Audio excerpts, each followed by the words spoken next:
Assalamu alaikum ji. This is your PMP exam prep course online, and this is the first time we are conducting it on daytime from 9 a.m. to 5 p.m. We have Adnan here, our only student for the time being.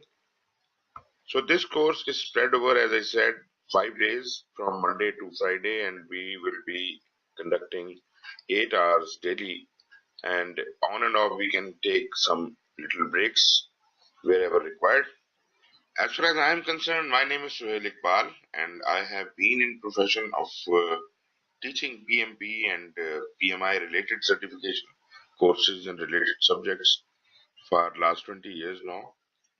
Um, I have earlier experience as a project program manager, and I have worked on several projects with Pakistan Army and later with Ministry of Interior and many other consulted many organizations. Right now, I am teaching at various universities in Pakistan in their master's programs of project management and also conducting my own project management trainings. So this is my brief introduction. So I will rather ask Adnan to please introduce yourself while as if we can move ahead. So Adnan, you can speak now. So sir, my name is Sardar Adnan Rahim. I've been recently working with the Nokia Iran, to be specific. But just to review or introduce myself overall, I am a telecom engineer. I graduated from Military College of Signals, which is a component college of NUST, back in 2004. And since then, I have worked as a radio optimization, radio planning engineer, and then team leader, and then a manager. In different roles in Siemens Pakistan, which later on became Nokia Siemens Pakistan, between 2004 and 2007. Then a couple of years in Ericsson for Virat Bangladesh project. And then between 2009 to 2014, I was working for Nokia in Iran, also 6 months with Ericsson in Iran as well. Then during 2014, mainly, I was working in Zong, CM Park, as senior manager, ran optimization in their headquarters office in Islamabad. And then again, I went to Iran. For last 4 years, I was mainly working with Nokia Iran as their optimization manager. And I have worked as a delivery manager for last 4 or 5 years, as project manager also, as a delivery manager also. And now the aim is to have a formal certification for PMP as well, certified by PMI. And that is the reason I'm here, basically trying to get the required knowledge to prepare for the examination. Wonderful, wonderful. It seems like you have got ample experience. How much experience do you have total? It's like almost 15 years now. I graduated in 2004, so now it's so almost 15 years. And last 5 years, almost 5 to 6 years have been in project management or delivery management roles specifically. Okay, that means the primary criteria of applying for PMP is fulfilled already. Right. Wonderful, wonderful. Okay, I'll start and I'll explain what exactly is the certification. So today's lecture will specifically about the PMP certification and how to go about it. And Right. once I've explained that, then I'll move ahead with the later part of it. So as far as PMI is concerned, PMI has got a number of standards, but the core standard, basic standard, the foundation standard remains a guide to the project management body of knowledge. This is right now in 6th edition, and this is the foundation of all the standards PMI has so far come up with. And naturally, they keep revising it and new editions keep coming, and as you see, it is in 6th edition. A couple of years back, PMI realized that project management is not enough. And to link to the organizational strategy, we need to have other change related initiatives like program management and portfolio management, and only then the proper connection with the organizational strategy can be established.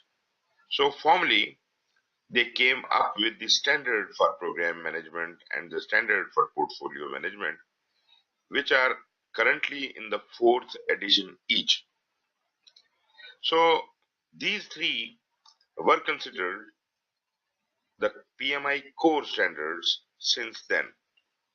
But recently they have added another 4th standard, not exactly shown here, that is called the standard for organizational project management, which puts it all together. The project, program, and portfolio management put together are called organizational project management. So that standard talks about the combination or unification of all these three standards and how to link to the organizational strategy. So beside these 4 core standards, PMI recently acknowledged another discipline which is very closely related with the project management, and PMI already had established a number of practice standards for business analysis. So they came up with a PMI guide to business analysis. That was a change because this is not the core standards of PMI like these 4, but it is almost of the same level in a different subject.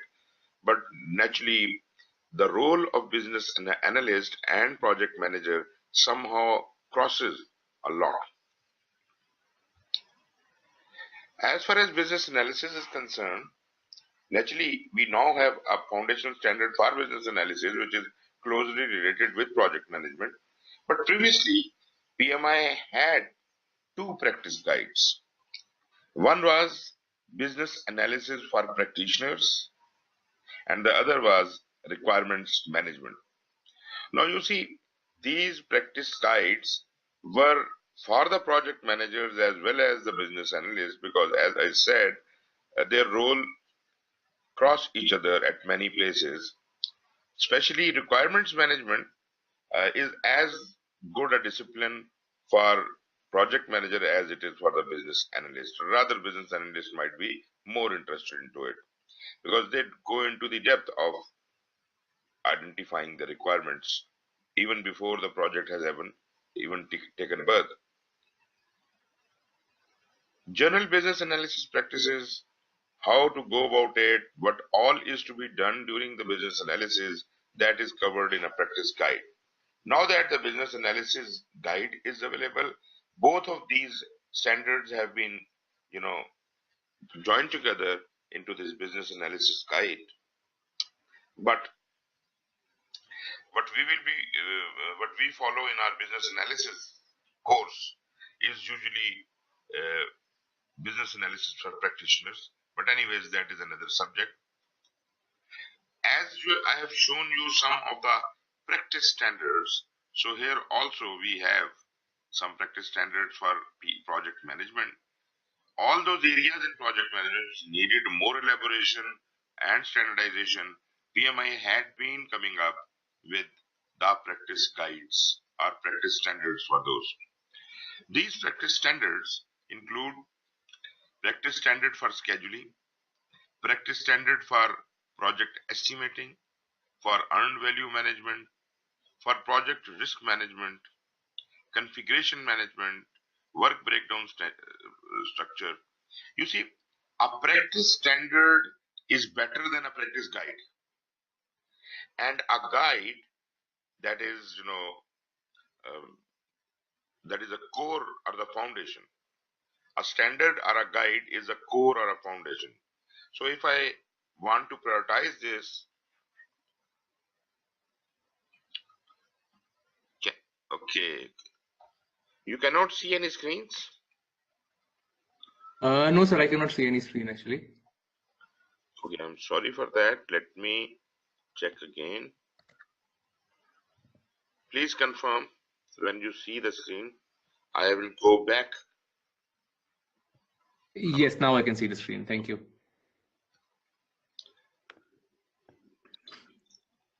Okay, I have gone back all the way. I'm following that, no issues. You can maybe just quickly review. That's fine for me. Okay.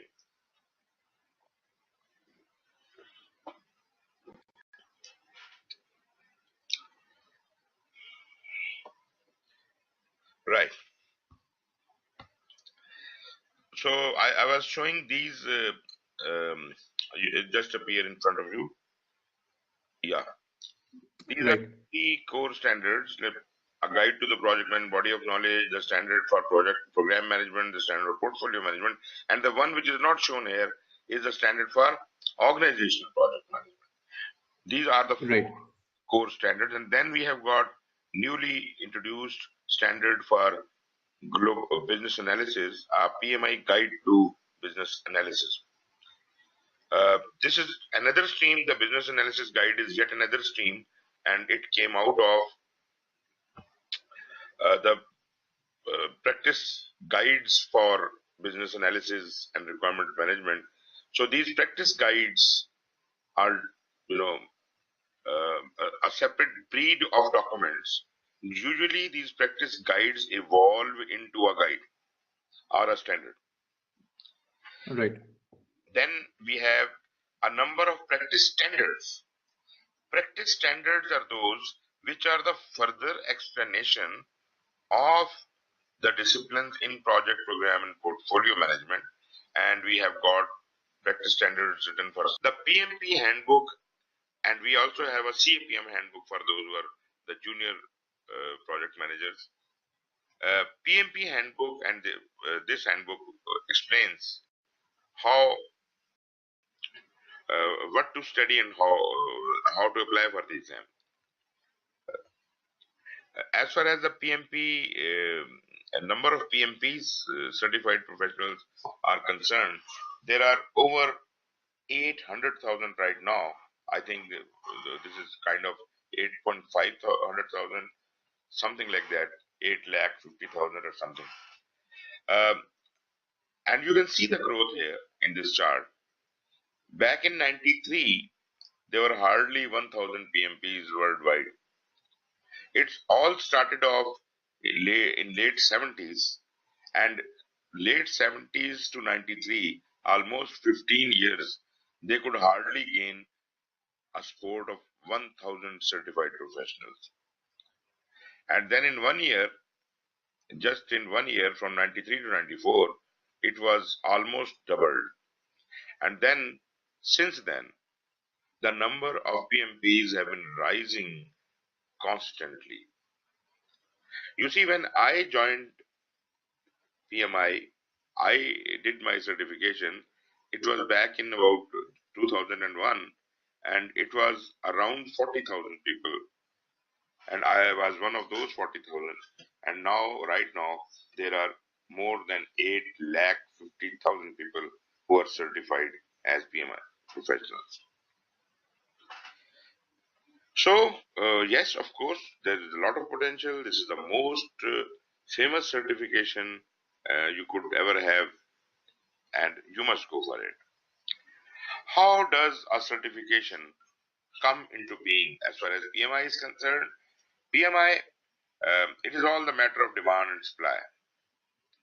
PMI has created a standard which is mutually agreed by all the professionals. PMI did not write it by itself. So when people started taking interest in developing a standard, the forces from market, the people from market worldwide, from industry, from different countries, from government, from defense forces, everybody who was interested in standardizing project management, they got together, they contributed, and all these standards are written by those people. Although PMI takes the ownership as author of these standards, but actually they are written by you and me. I have personally contributed in various capacities and sometimes in core capacities in a number of standards. In PMBOK, I have been contributing since third edition of PMBOK. In program and portfolio management, I have contributed as a core role in two of the editions. Then earned value management I have contributed, and a lot many standards I have been working with PMI. So my you can find my name in number of standards as well. Then coming over to other activities by PMI. PMI has got a lot many research work going on, lot many activities going on. So we keep you as a professional could also get involved. You can be a volunteer. Anybody can be a volunteer. You could be writing papers. You could be reading papers. You should be conducting research. You could be doing a lot many things with PMI and grow. So this is a very interesting initiative. But anyways, as soon as PMI realized that industry has accepted PMBOK guide as a common practice, a mutual agreement of all of the industry worldwide was PMBOK is workable for project management.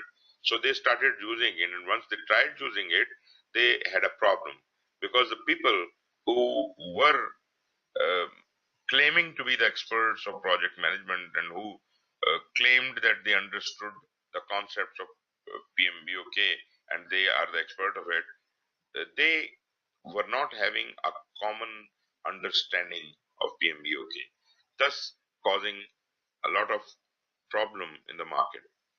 That was the time when organizations in the industry started interviewing people or testing people uh, for their project management skills as per PMBOK.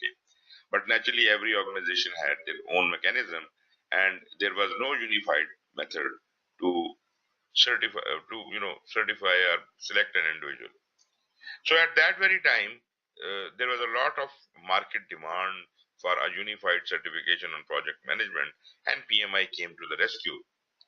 So whenever such like situation occurs, for any certification need is rampant in the market, PMI comes into play. They conduct a market research, and this market research is conducted by a third party. It is not conducted by PMI itself, or it is not by any of the users. But uh, PMI hires a company, a reputable company, experts of research, market research, and they are to conduct a global survey of professionals worldwide.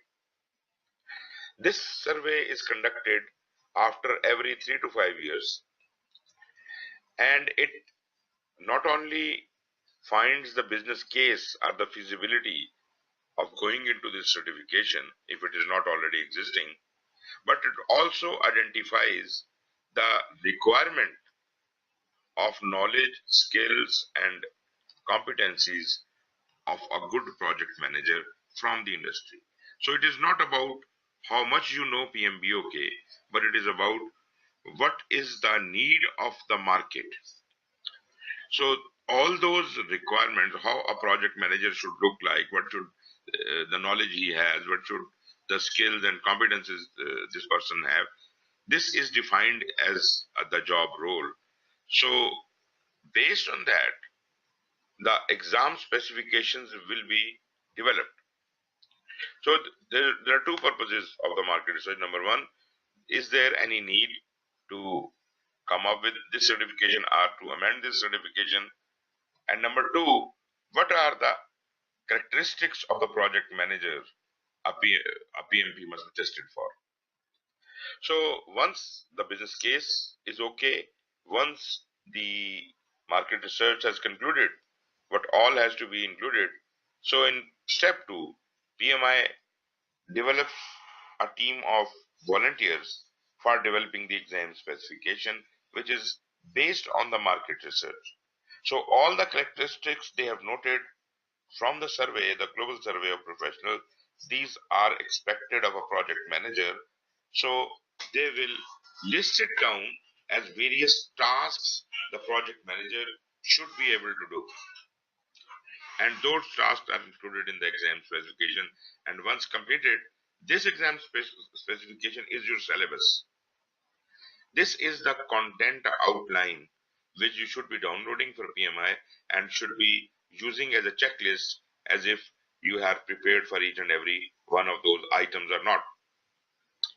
So this provides a blueprint for the exam content. So far the exam has not been developed, but based on this exam specification, in step 3, another team of volunteers and subject matter experts sit down and they start writing questions in accordance with that exam specification. Once that is done, and if this is a new certification is introduced for the very first time, then PMI needs to conduct a pilot exam. So this credential exam is piloted, meaning it is not open for public.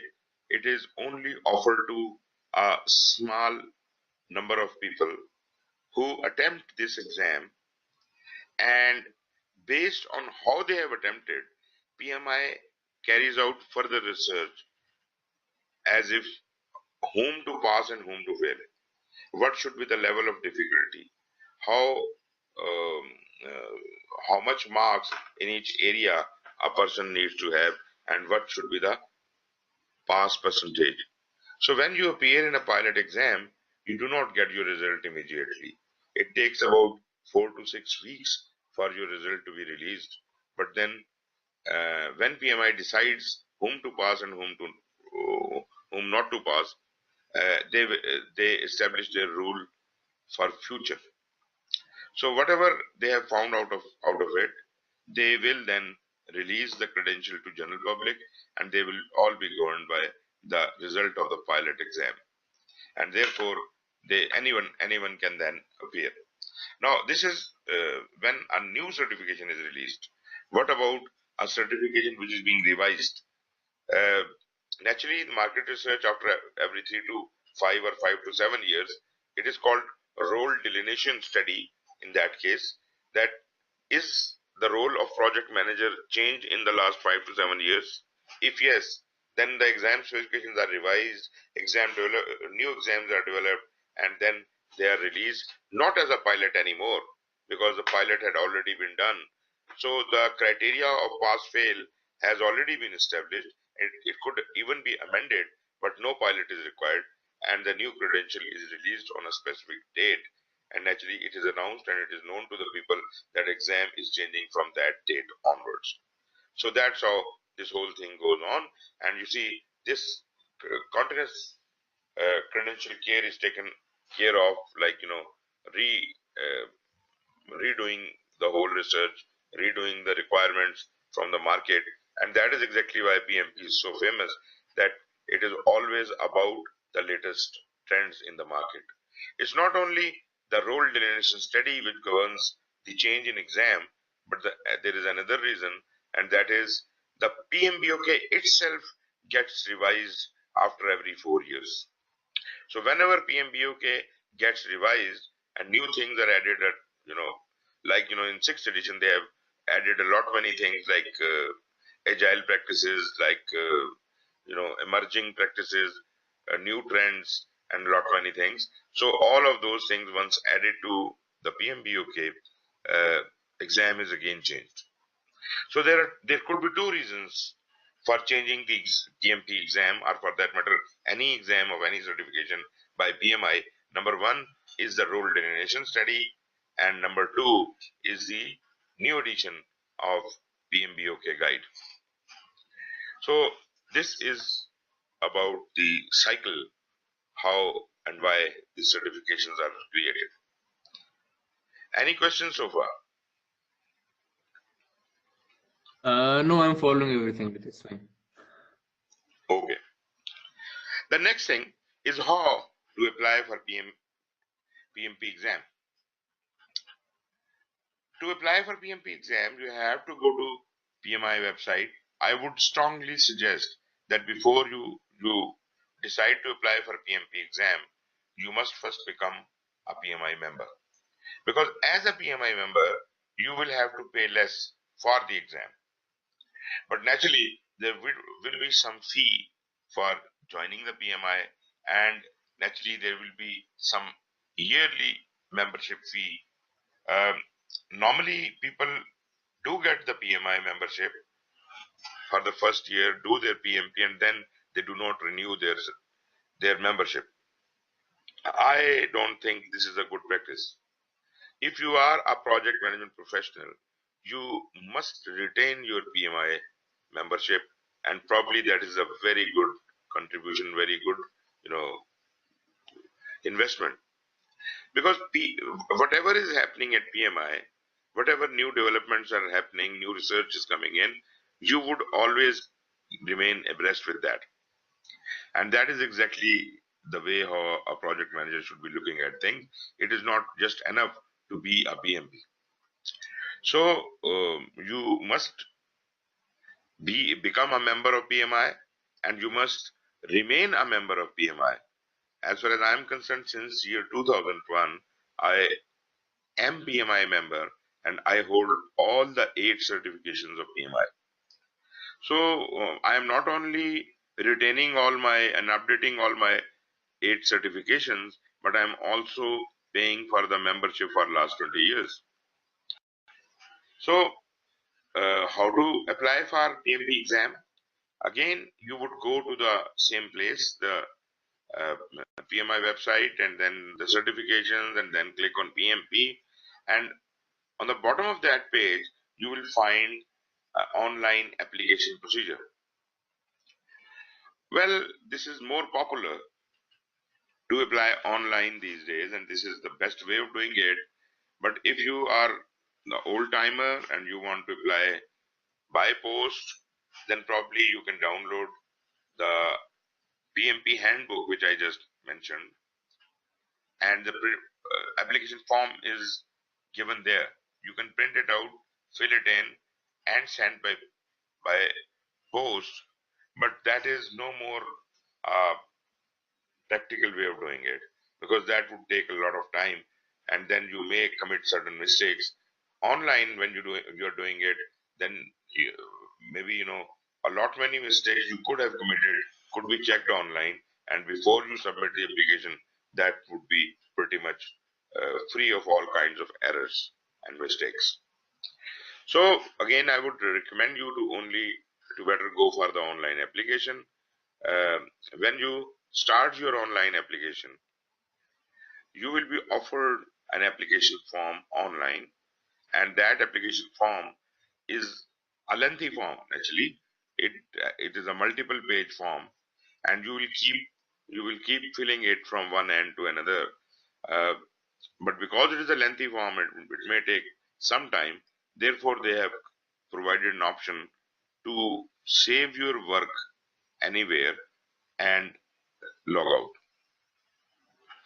Maybe after 2 days, again you find some time, you again get into that. Your application, whatever you have filled so far, would be there, and you can start filling it again, the remaining part of it. And you can do it in multiple settings, and you can complete it over time. As soon as you start your application, you will be given 90 days to complete your application. If you do not complete your application in 90 days, your application will be closed.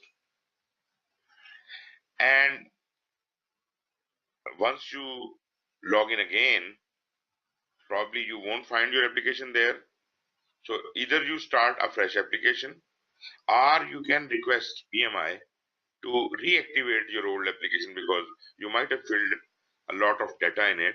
So PMI may be kind enough to reactivate your application, and all the data you have saved there can be retrieved. But I do not think that if you are not able to fill that data in last 90 days, you will ever be able to fill it.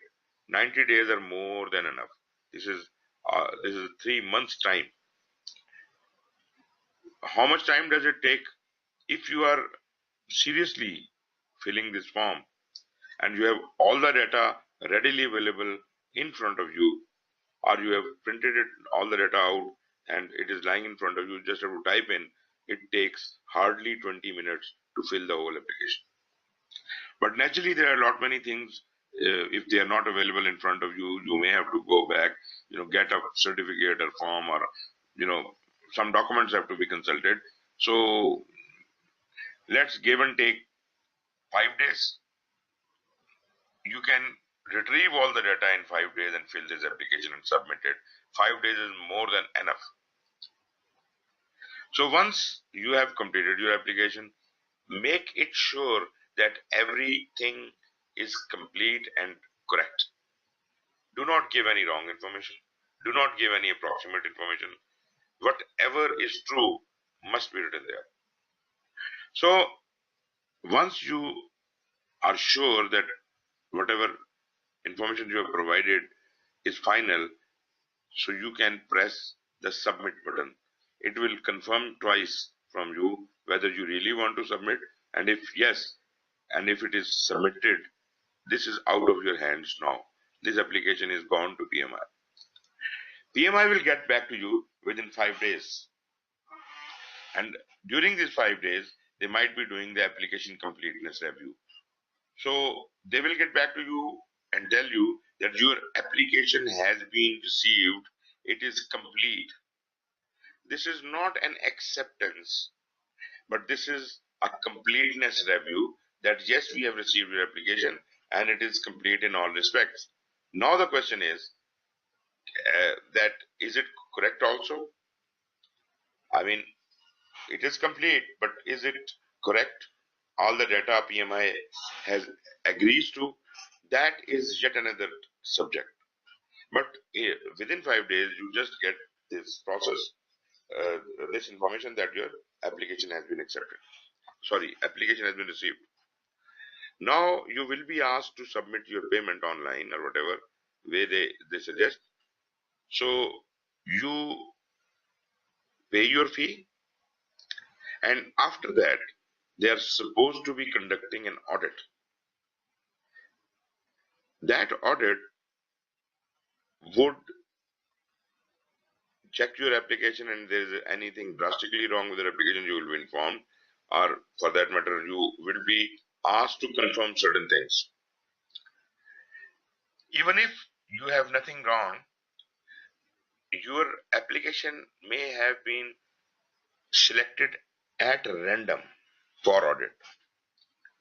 There are 10% applications which are selected at random, and those applications selected for audit would require to furnish certain documents, further information about some of your experiences or education. For example, the university you have claimed you have done your graduation from, there would be a transcript sent to you, and you will have to go back to the university and get that transcript signed by a responsible authority, which you have mentioned in your basic application. Similarly, it may be one of your employers who have to sign a transcript of confirming your experience with him. The audit process is pretty simple, but naturally, because human interaction is involved and you have to go to a number of people for getting those transcripts signed, so do not give the names of the people who are no more alive, or who are no more in the country, or who are far away, whom you don't know where they are. So that will elongate your process. PMI allows that if a certain person who was your boss or whatever is no more available in the near vicinity, you probably can give the name of another senior person from the same organization who knew that you have worked on this project.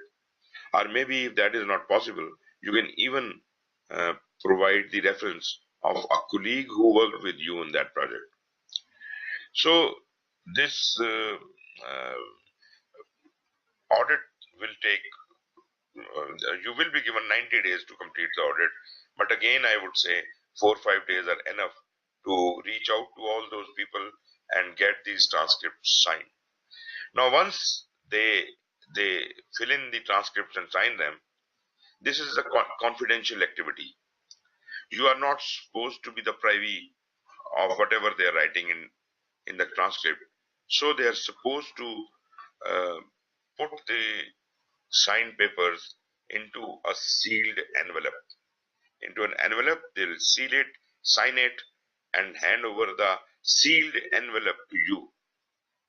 You will collect all the sealed envelopes, and along with other audit requirements, you will put it all together into one single envelope and send it to PMI. This should be done within 90 days, and as I am saying, practically it shouldn't be taking more than 5 to 7 days. Once you have done that and you have sent this document, naturally it will take some time by courier to get to PMI Philadelphia office, and after they receive it, they require another 5 to 7 days to evaluate your audit. And within 5 to 7 days, you will be given the result whether your audit has been accepted or not. If not, you will be advised what to do next. Whether you have to go through the whole process or to do what, or maybe if you do not have, if your application is rejected, they will reimburse a portion of the money you have submitted, because the processing fee will be deducted. The audit processing fee will be deducted, and the remaining money you can get back. Mostly it doesn't occur. Mostly if you fulfill the audit requirements, most of the cases this is accepted.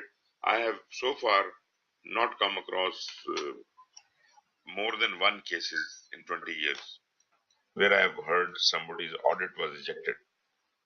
I was in Iran for advising on PMP certification to Iranian companies, and there was a case of a female who applied for this, and she was rejected in audit.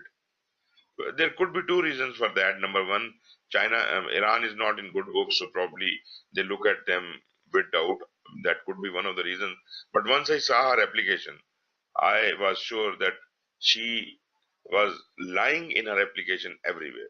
It was full of lies, and it was so apparent that it was natural to be caught. So that was the reason why her audit was rejected. Anyways, that is not going to happen to you, inshallah. You will be accepted, and it is not mandatory that every application will go through the audit. Only 10% of applications go to the audit randomly. Otherwise, you will get a letter from PMI that you can now appear in the exam. So for those who are in the audit, who get the audit, they get this letter a bit later. Remaining the people who have already who have not been in the audit, immediately after paying their application fee, they would be receiving this letter. Now, the part one of your exam is done. That is the review process of your application. You have been found a fit candidate to sit in the exam. And now this letter, which you will receive by email or whatever, this will give you an eligibility period of 1 year. You are eligible to sit in the PMP exam for next 1 year. And within that 1 year, you must appear. Otherwise, this review which have been done will no more be effective. And after 1 year, you will have to reapply for your PMP certificate. The whole process has to be repeated. So within this year, you can apply for the, you can, book your exam, you can sit in the exam.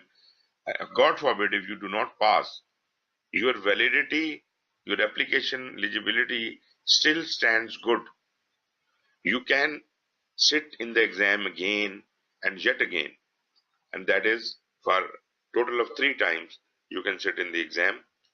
You will have to pay something for your second and third attempt, but that would not be as much as you paid initially, because the initial money you have paid, that included the processing fee also, your application processing. Now that the application process has already been approved, so you do not need to pay for that. You only have to pay for the exam alone. So uh, within this 1 year, you will appear in the PMP exam. I would strongly suggest, do not wait for the end of the year. Just give yourself 3 to 6 months. Within 3 to 6 months, you must appear in the exam and prepare well, and you hope to pass. I am sure you will pass. If you don't, do not ever get disappointed. That is no problem whatsoever. You might have been on the brink of passing, but that does not mean that you should immediately sit in the exam again. Give yourself a breather. Look at what you've done, what mistakes you might have committed. Prepare again and give yourself about 3 more months to prepare for sitting the exam. So if you have you appeared for the first time in month end of the 6th month, probably the second attempt should be end of the 9th month. And if God forbid still you fail, then you still have another chance. In next 2 to 3 months, you can again sit in the exam. So that's how you can do it. But do not be disappointed. But generally speaking, I'm sure that if you are preparing well, with your experience as you have shown, probably there is no chance that you will fail. So have your hopes high. If you pass the exam, you are declared a PMP. You can write the credential PMP with your name. But there is a certification cycle. Your certification stands good only for 3 years. After 3 years, you have to renew your PMP status. That does not mean that you have to resit the exam, but you have to fulfill certain requirements to maintain your credential. After every 3 years, you have to prove to PMI that you have achieved or required 60 professional development units, calling PDUs. So that comes out to be almost 20 PDUs per year. And a PDU is like an hour of new training or education on project management. So you have to gain 20 PDUs per year, totaling to 60 PDUs. And if you can somehow gain them through some training, what is 20 PDU? It's almost 3 full days of training. 60 PDUs will be like 9 full days of training. So that should not be much. That should be, you could do it easily. Or if you are a regular member of a PMI chapter near you, they do conduct a seminar every month. And every month you will get 1 to 2 PDUs. So if you are not doing anything else, you are gaining PDUs by attending regular courses or seminars by PMI. And your 60 PDUs is no problem at all. And there are other ways also. So this is how you maintain your credential. Once you have achieved all the 60 PDUs, you can register these PDUs online in your account of PMI, and PMI will have a record that how many PDUs you have so far completed, how many are left. And if your PDUs are complete, you will be asked to renew your credential by paying $60 as a member. And if you are not a member, you will have to pay $150. You see, if you became a member in the first year and did not renew your membership, then by the time the credential cycle is complete, you are no more a member. Then probably you will have to pay $150. Your credential will be renewed for another 3 years. You will still be a PMP for next 3 years, and this you can keep repeating after every 3 years. What if you do not renew due to certain reasons? You do not renew your certification, and despite the warning by PMI, you skip, you could not complete your 60 PDU. After 3 years, you will be sent a letter and an email and all that, suspending your PMP credential, meaning you cannot write PMP with your name, but it is under temporary suspension. You are on suspension for 1 complete year, and this is your last chance. Complete your 60 PDUs now and reclaim your PMP status. So if you can complete your 60 PDUs in that period, as soon as you can do that, you will get your PMP back. You just pay the renewal fee and you are done. You have regained your PMP status. But if you waste this 4th year, this 1 additional year given to you, then your credential will completely expire and you would not be a PMP anymore. If at all you ever desire to become a PMP again, you have to go through the whole process yet again, like application from step 1, submitting a new application. So this is how you apply for PMP certification. For CAPM application, actually, it is not for you. We have got a similar kind of procedure. I have 2 or 3 questions on the previous slide, if it is possible for now. Yeah, of course. Yep. Yeah, one is about the, for example, the venue of these tests. I mean, Pakistan is a venue where we can give this test, or we have to go abroad to sit in the exam. In Pakistan, these tests are conducted not only in Pakistan, worldwide. They are conducted in 7 prometric testing centers. We have a number of prometric testing centers in Pakistan, but 3 of them have been allowed to take PMI certification exams. One is in Islamabad, one is in Lahore, and one in Karachi. So you can sit the exams in any one of these stations. And I mean, they are held every month or every quarter, these exams? These exams can be conducted, can be taken any time you feel like, any working day. This is your choice when you want. Right. And one more thing about the references. I mean, to launch the application, you mentioned that we will have, maybe I need to submit my experience certificates and other things. And you mentioned that they might need to get it. I mean, the probability is low, but they might need to get it verified physically from the person whom I'm referring to. The problem is I have been working mostly abroad.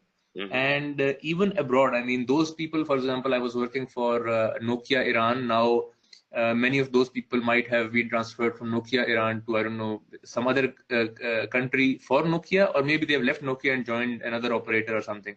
So the people I work directly with, it's not that easy to approach them, especially for a physical mail or that kind of verification. So email verification doesn't work for them? No, not at all. You have that will take a bit more time, but you see, there are 2 ways. Number 1, Nokia is there, Nokia company is there, right? Yes.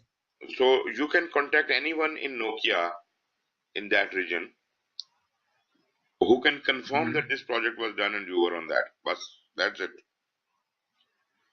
If that's not possible, any one of your colleagues, maybe that colleague is in Pakistan right now, you can name him as a contact. And even if that's not possible, you can go to the Nokia Pakistan and ask someone to be your reference and confirm that yes, you have done this. Right. But these references you have to give beforehand, I mean, while you're submitting the application. Yes, of course. Right. One more final question on this subject about launching the application itself. So for example, right now we are having a 5-day course, finishing the contact hours. I mean, it is recommended to launch the application right after this discussion and then spending 2-3 months for preparation and then sitting in the exam. Or you would recommend that, for example, I should, after these sessions, I should sit and study for 2-3 months and then launch the application itself. I mean, launching the application, does it require any kind of study, or it's only about my past experiences and past records, and the preparation can start after that? Okay. As far as launching the application is concerned, you can do it now. Because yes, of course, you need to have 35 hours of training. But have you ever got any training in project management before? Not formally. Not formally. Okay, in that case, if at all you had, then I would say that you can refer to that. But as you don't have, then just wait for 5 days. You can fill in the application. Right. So after that, we can launch. You can fill in the application Right. online right now, but you can submit it after 5 days.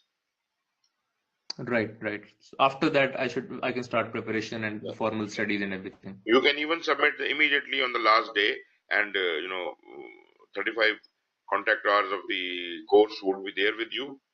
And after that, you can start preparing. And if you are good, you don't need 3 months. You may even appear within 1 month. But you see, give some time for the processing of the application also, because once you will submit the application, it will not be immediately accepted. So it will also take about 2-3 weeks to settle down. Right, understood. So it's not a big deal that you appear within 1 month or 3 months. That you probably can adjust. Right. Should we move on? Yes, please. Okay, the remaining slides in front of you are just the explanation of what I have already told you about the role delineation study, what do they check, and what all it is. I would stop at this slide, which is the eligibility requirement. For PMP exam, this is open for two kinds of candidates. One who have 6 years of university education, a total of 16 years of education. And then the second type who do not have the university education. I mean, who are not the graduates of 16 years of total education. For those who are the graduates, well, meaning you have 16 years of education, you just need to show 3-year experience, which is 36 months of unique, non-overlapping professional project management experience. That means that you cannot show 2 simultaneous projects. And if at all you show 2 simultaneous projects, the overlap time will not be counted towards both projects. It will be counted towards one project, and the other project will be considered starting after the first project has completed. As you can see in the diagram below, the overlap period is counted towards only one project. Then, between your experiences, you may have gaps. Like in project 2 and project 3, there might be a period in which you are jobless or you are not employed on a project. So that is very much possible. But you have to show for these 3 years of experience at least 4,500 hours of spent in leading and directing project tasks. In some capacity, you must have been leading as a team lead or the project lead or whatever. So 4,500 hours you require. So you have experience of 5 years in managing projects. So probably this should not be any problem for you. 4,500 hours in 3 years means about 1,500 hours per year. And 1,500 hours per year is much less than what you actually work in 1 year. You actually work about more than 2,000 hours per year. So 1,500 hours is all possible, fine. And even if you are unable to complete 1500 hours per year, no problem. You should have 4500 hours, maybe spread over 5 years, 4 years, whatever. So the minimum requirement is you must have 3 year experience and 4500 hours of leading the projects. And third requirement is 35 contact hours of formal education, that this training will count towards that as well. If you are not a graduate, which probably we should not be discussing, but yes, to tell you, the requirement is not 3 years but 5 years, and it is not 36 months, 60 months. Naturally, 5 years have 60 months, and the total number of hours you must show your experience is 7500 hours. So this is the only requirement, with only difference between the project management experience. Otherwise, everything else is same. CAPM, you are not interested, but anyways, there are two types of people who can appear in CAPM exam. Those who have got a little bit of experience, maybe 1 year of experience, 1500 hours, so they can directly go and sit in the CAPM exam without any other requirement. Those who have no experience of working on projects, maybe they are fresh graduates or fresh out of the school, these people must attend a 23 hours contact hours of training, and then they can appear in the exam. As far as the PMP exam is concerned, you have 4 hours and you would be offered 200 questions. Now, out of these 200 questions, there will be 25 questions which would not be scored, which are just the test questions. And why are these test questions there? The reason is PMI keeps adding new questions to their data bank. And before any new question is physically added to the scored question database, these questions are thrown to various candidates as to see how good the question is, how many people can reply to this question correctly, what is the difficulty level of this question. So these 25 questions are for that purpose, and they will not be scored. Only 175 questions out of the 200 which you will be receiving, they will be scored. But the problem is, do you know which are those 25 questions? The answer is no. They are mixed into all the questions, and therefore you have no way of knowing which are those 25 questions. So for all practical purposes, you will be offered 200 questions and you will be doing 200 questions, and you can't just claim that this question must be an unscored question. Therefore, it doesn't matter. Everything matters for you because the pass percentage is very high. You can't take chances. So if you believe me, you must go so well prepared that you should be easily able to attain 85% marks. If you can do that, nobody can fail you. So out of 200 questions, if you want to achieve 85% marks, that is 170 questions out of 200 must be correct. But you see, you must be very well prepared. For CAPM exam, the exam is 3 hours, questions are 150, and 15 questions are unscored. I would rather like to skip all these slides because they just show you what standard, and PMP exam is taken in accordance with the ISO standard 17024 and so on and so forth. So let me jump to the course outline. So before we can move on to the course content outline, if you have any questions, we can take those. I'm fine, thank you. Okay. Let us have a little break and maybe you can give me half an hour or so, because I would like to do some chores. I will be going to the bank. Sure, that's fine. So after check me after half an hour. If I'm Sure, not that's back, fine. That's fine. I'll be back after another 15 minutes. But if I'm not back, then you can call me and we can start. Sure, that's fine. If not 11, then 11:30. But I'll be back. I understand. Thank you very much. Okay, most welcome. I'm closing this session. I'll start another session after that.